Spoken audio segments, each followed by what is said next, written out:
بالنسبه للمباراه اليوم يعني كنا باغيين 3 نقاط باش تكون هذيك الانطلاقه الحقيقيه ديال الفريق، لكن للاسف انهزمنا اليوم. هزيمه مخيبه الامل. صراحه يعني كاع الرجاويين كانوا كيتسناو اليوم الانتصار، لكن للاسف خصنا نراجعوا اوراق ديالنا. مجموعه من النقاط اللي كنا فيها اليوم غائبين، خصوصا في الشوط الاول. النجاعه الهجوميه ما كانش حاضره اليوم، ضيعنا مجموعه من الفرص.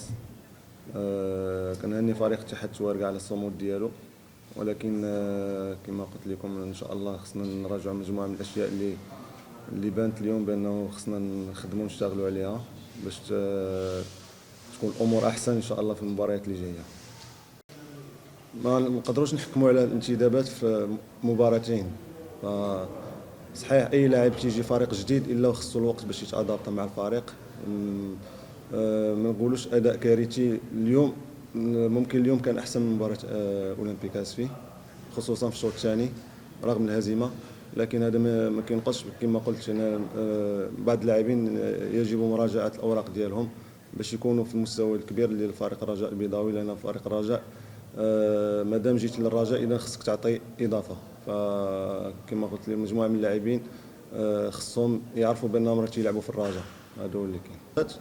قلت لي انتدابات ما نحكموش عليها الان، في المباريات اللي جايه وديك الساعه نقدروا نحكموا على اي لاعب، لانه راه لاعب كبار في فرق كبيره على المستوى العالمي ما نجحوش في سميتو اي انتداب داروا ما نجحوش فيه. لكن هذا ما ينقصش لانه الانتدابات خصهم يعطيو الاضافه. هذا هو اللي اتحاد التوارقه كان فريق منظم اليوم، عرف كيفاش يصمد ضد فريق الرجاء.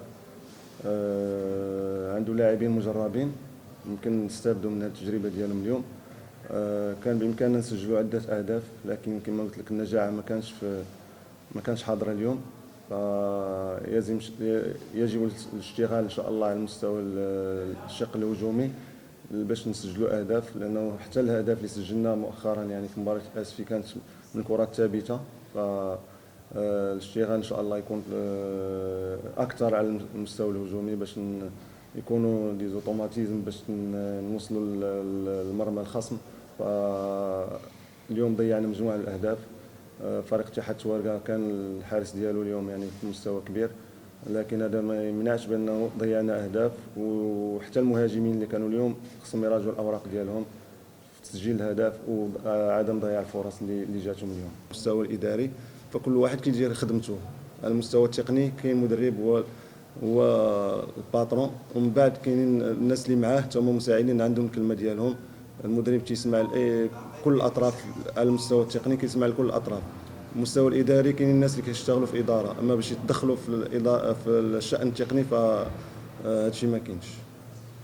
قبل ما تخرجوا ما تنسوش تابوناو في العشان يوتيوب وبارطاجيو الفيديو وديروا جيم وتابعوا الدار على مواقع التواصل الاجتماعي.